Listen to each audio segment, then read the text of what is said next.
445장 찬송하십시다. 445장입니다.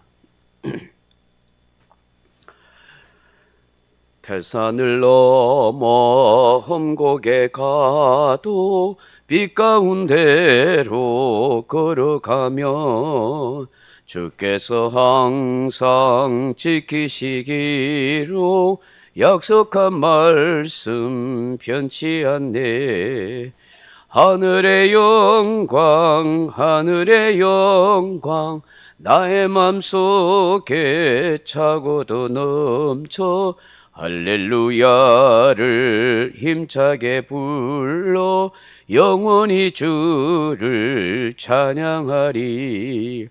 캄캄한 밤에 다닐지라도 주께서 나의 길 되시고 나에게 밝은 빛이 되시니 길 잃어버릴 염려 없네.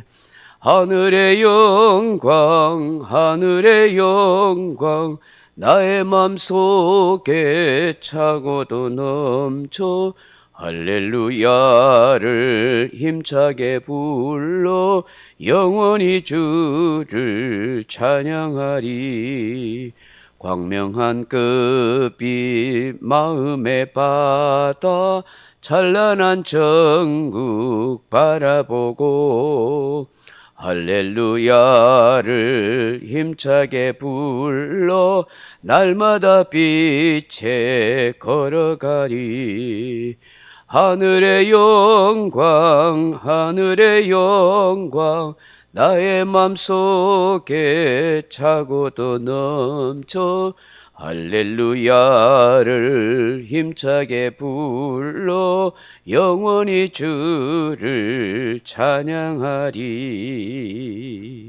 아멘. 하나님 말씀은 야고보서 1장 22절로 25절 말씀을 같이 읽겠습니다. 야고보서 1장 22절로 25절입니다. 너희는 말씀을 행하는 자가 되고 듣기만 하여 자신을 속이는 자가 되지 말라. 누구든지 말씀을 듣고 행하지 아니하면 그는 거울로 자기의 생긴 얼굴을 보는 사람과 같아서 제 자신을 보고 가서 그 모습이 어떠했는지를 곧 잊어버리거니와 자유롭게 하는 온전한 율법을 들여다보고 있는 자는 듣고 잊어버리는 자가 아니요 실천하는 자니 이 사람은 그 행하는 일에 복을 받으리라. 아멘. 사랑하는 성도 여러분, 우리가 믿는 기독교는 살아있는 하나님의 말씀을 듣고 행하는 종교입니다. 결코 경전에 적혀있는 경문이나 외우고 스스로 움직이지도 못하고 말도 못하는 조각된 그런 우상을 신격하여 섬기는 종교가 아닙니다. 기독교는 생명의 종교요, 살아있는 생활의 종교요, 말씀의 종교입니다. 즉 들은 말씀, 깨달은 말씀을 생활 속에 실천하고 행하는 것이 바로 기독교의 정신입니다. 우리 예수님께서 마태복음 7장 21절에 이런 말씀을 하십니다. 나더러 주여 주여 하는 자마다 천국에 들어갈 것이 아니라 다만 하늘에 계신 내 아버지의 뜻대로 행하는 자라야 들어가리라. 그렇게 말씀합니다. 아무리 주여 주여라고 외친다고 해서 천국 가는 것이 아니라 주님이 주시는 말씀을 듣고 행해야 된다는 것이죠.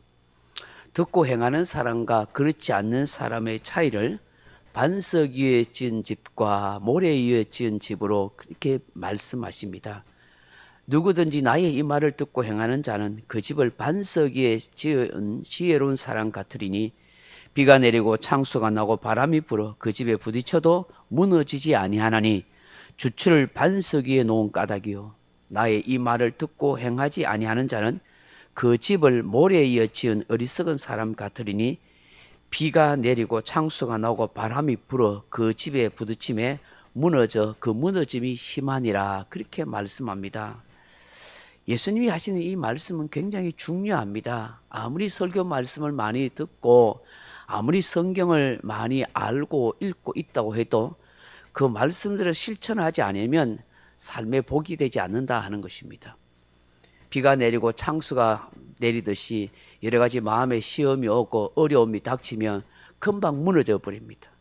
감정이 약해가지고 신앙의 의지가 약해가지고 금방 시험에 들고 금방 방황하고 헤매버리는 것이죠. 그러나 말씀대로 살아보는 성도는 그 말씀이 그에게 힘이 되어서 신앙의 기초가 되어서 든든한 능력이 되어서 어떤 시험이 어떤 어려움이 오든지 거뜬히 이겨가는 것이죠. 이것을 굉장히 우리는 중요하게 생각해야 하는 것입니다. 이 주님의 말씀은 듣고 흘러버리는 것이 아니라 말씀대로 실천해 갈 때에 그것이 곧 생명이고 능력이고 복이다 하는 것을 우리가 깨달아야 하는 것이죠. 캐서린 부스라 하는 사람이 이런 말을 합니다. 마귀가 가르치기 전에 먼저 가르치라. 이 의미는 사람이 태어난다고 해서 인격체가 되는 것이 아니라 만들어져야 한다 하는 것입니다. 그렇다고 기능을 가르치는 것이 아니라 사람의 됨됨이를 가르쳐야 한다 하는 것이죠. 다시 말해서 사람이 마땅히 행할 도리를 가르치고 행동하도록 실천하도록 만들어주라 하는 것입니다. 아무리 알고 있어도 행하지 않는 삶이라면 무슨 의미가 있겠느냐 하는 것이죠. 히브리인들의 교육 가운데 세마 교육이라 하는 것이 있죠. 신명기 6장 4절 이하에 하시는 말씀이 있는 것입니다. 들으라 이스라엘아 하시면서 주시는 말씀이죠. 거기서 들으라 하는 이 사마 하는 이 히브리어 단어가 다 듣는다 하는 뜻도 있지만 동시에 순종하다, 복종하다 하는 뜻도 내포하고 있습니다. 하나님의 말씀을 들으라 하는 것은 히브리인들에게 있어서 단순히 듣고 흘러버리라 하는 것이 아니라 반드시 들었으면 실천하고 행동하고 순종해야 한다 하는 것을 말씀하는 것입니다. 그러기에 히브리인들의 가정에서 자녀들에게 하나님의 말씀을 들려줄 때는 반드시 실천하는 방향을 이끌어주고 행동하도록 그렇게 가르쳐 줍니다. 오늘 본문 23절에 보시면 듣고 행하지 아니하면 마치 거울로 자기의 생긴 얼굴을 보는 사람과 같아서 제 자신을 보고 가서 그 모습이 어떠했는지를 곧 잊어버리거니와 라고 그렇게 말씀하고 있습니다. 이 말씀의 배경은 고대의 거울은 지금의 우리의 거울처럼 좋은 거울이 아니라 청동 거울입니다. 지금처럼 잘 보이는 거울이 아니라 자세히 볼 수 없는 좀 희미한 거울입니다. 그렇지만 그 거울을 보는 것은 자기의 모습을 바로 잡는 데 목적이 있는 것입니다. 근데 그 거울을 보고도 바로 잡지 못하면 거울의 목적을 이루지 못하는 것이죠. 추한 것을 보면 닦아낼 줄 알아야 되고 더러운 것이 있으면 제거해낼 줄 알아야 하는 것입니다. 이것이 거울을 보는 진짜 목적인 것이죠. 우리가 말씀을 읽고 말씀을 알고 말씀을 듣는 것은 바로 이와 같은 것입니다. 그 말씀을 듣고 읽고 그렇게 알게 될 때에 그 말씀을 통해서 나의 잘못된 부분을 고쳐가야 되고 나의 추한 부분들은 닦아내야 되고 내가 새롭게 해야 될 것은 그 말씀을 통해서 새롭게 해 나가야 하는 것입니다.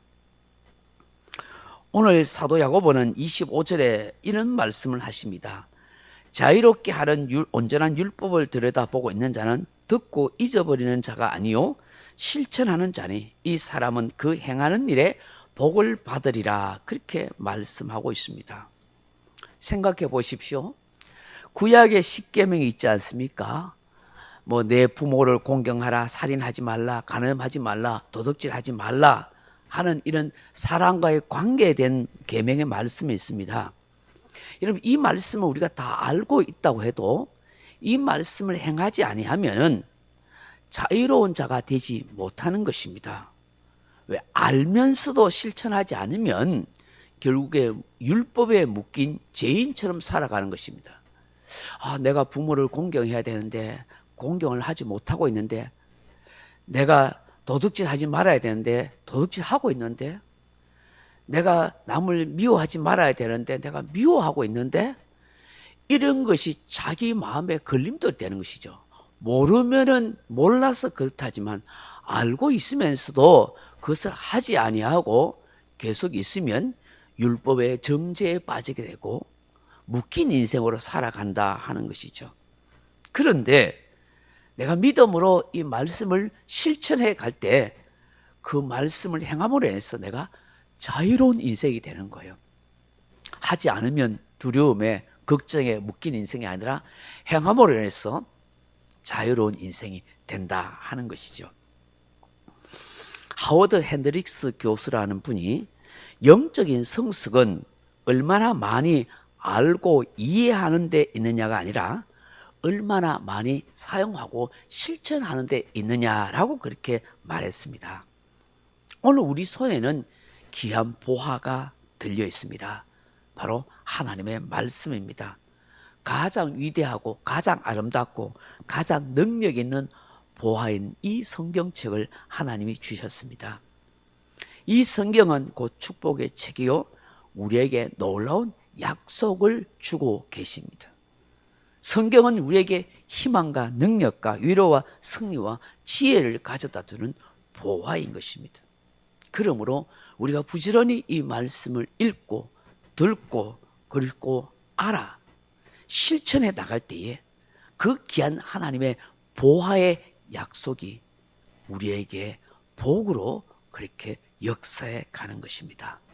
오늘 말씀처럼 듣고 행하는 그런 복 있는 인생이 다 되어지기를 주님의 이름으로 축원합니다. 각자 기도하시다 돌아가시기 바랍니다.